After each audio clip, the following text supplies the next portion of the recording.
देखिए, कुतुब मीनार परिसर में जो शिलालेख लगा हुआ है वो शिलालेख इस बात को कहता है कि 27 हिंदू जैन मंदिरों को तोड़ करके वो स्ट्रक्चर खड़े किए गए थे और उसमें ये भी कहा गया कि इस्लाम का एक तरफ परचम लहराने के लिए और हिंदुओं को एक तरह से चिढ़ाने के लिए उसका जो भाव ये था कि उसका वर्चस्व दिखाने के लिए ये सब स्ट्रक्चर बनाया गया था। जब हम अंदर घुसे तो अंदर देखा कि उसकी तो जो खंभों में, मेहराबों में, दीवालों में अनेक जगह वो मूर्तियां थी जो टूटी फूटी खंडित मूर्तियां भी रखी थी उन्होंने और कई मूर्तियां साबित भी थी। कई मूर्तियों का अवशेष ही समाप्त कर दिए थे। ऐसे असंख्य उदाहरण है वहां पर। और आप देखिए कि वो जो जिसको आप कुतुब मीनार कहते हैं, मैं तो कहूंगा उसको कि वो विष्णु स्तंभ था और गरुड़ भगवान उसके ऊपर विराजमान थे। तो ऐसे स्तंभ को जिसका ऊपर वाले हिस्सा भी तोड़ करके उसको पुनर्निर्मित करने की कोशिश उन्होंने की थी, लेकिन बना नहीं पाए। वो नीचे वाले स्ट्रक्चर से ऊपर वाला कभी नहीं मिलता, क्योंकि स्थापत्य कला का एक अनूठा अनुपम उदाहरण है वो। लेकिन जिस तरह से मंदिरों के अवशेषों को ध्वस्त करके और उनको एक पिलर के रूप में उनको जो जिस तरह से लगाया गया है, वो हिंदू समाज को बुरी तरह से चिढ़ा रहा है। मैं कहता हूं हिंदू समाज की जो करुणीय दशा है एक तरह से वो उसका दर्शन कर रहा है।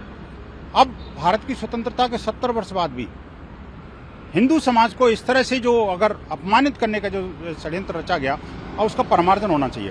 और हमारा मानना है कि वहां पर जो जितनी देवी देवताओं की मूर्तियां हैं और जो 27 जिन मंदिरों की चर्चा हो रही है, उन मंदिरों को पुनर्स्थापित करके और उनका आलोक वापस लाने की आवश्यकता है। उनका जो हिंदुओं को पूजा पाठ की अनुमति मिलनी चाहिए। देखिए, बात यह है कि जिस तरह से जो देवी देवताओं की मूर्तियां हैं और मंदिरों को खंडित करके उनके जो अवशेष इस तरह से बेढंगे तरीके से लगाए हैं उन्होंने, वो कारुणी है, हृदय विदारक है। और आप देखिए कि एक जगह तो जो मस्जिद के चारों तरफ जो नाला है, नाले के ऊपर गणेश जी भगवान को रखा हुआ है और उसको जब लोगों ने कहीं शिकायत की होगी तो उसको लोहे की सीख चौं बंद कर दिया। अरे कमाल की बात है। या किसी और धर्मावलंबी के किसी आराध्य देव को इस तरह से आप लोहे की सीख चौं बंद करके ताले बंद कर दोगे क्या? ये ठीक नहीं है। देखिए, मुझे लगता है कि हिंदू समाज की भावनाओं को एएसआई भी समझेगी, सरकार भी समझेगी और हमें आशा है कि ये सरकार इसको कोई कहने की, बताने की आवश्यकता नहीं है।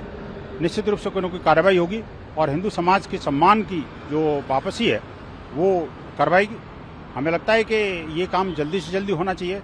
हिंदू समाज की भावनाओं के साथ खिलवाड़ करने वालों के विरुद्ध भी कुछ न कुछ कार्रवाई होनी चाहिए। तो आप लोग चाहते हैं कि पूजा की जल्दी की पूजा पत्ती शुरू हो जाए तुरंत? निश्चित रूप से। आप देखिए कि जिस आहते में आज भी मैं टिकट लेके जा रहा हूँ, मुझे परमिशन नहीं है कि मैं कैमरा नहीं ले जा सकता, ये नहीं ले जा सकता, ये काम नहीं कर सकता, वो नहीं कर, लेकिन जिहादी फोर्सेज आज भी वहां पर नमाज पढ़ रहे हैं। क्यों भाई? वहां पर परिसर में नमाज अदा होती है और शुक्रवार को फ्री में नमाज अदा होती है। उनको स्वागत पूर्वक लाया जाता है। कमाल की बात है। इस देश के अंदर दो समुदायों के बीच में इतना सौतेला व्यवहार अब बर्दाश्त नहीं होता। नहीं, देखिए, हिंदू समाज का सम्मान लौटना चाहिए। हमारे 27 जो मंदिर हैं उनकी पुनर्स्थापन होनी चाहिए। जो हमारे जो आस्था के केंद्र हैं, जिनको जिस तरह से वहां पर जो कुरूपित करने का प्रयास किया गया है, उनके माध्यम से हमें हिंदू समाज को चिढ़ाने का जो प्रयास किया गया है वो रुकना चाहिए। कोई भी सभ्य समाज का व्यक्ति अगर जाएगा तो अपने आराध्य देव को इस तरह से पाएगा तो क्या उसका हृदय आघात नहीं पहुंचाएगा?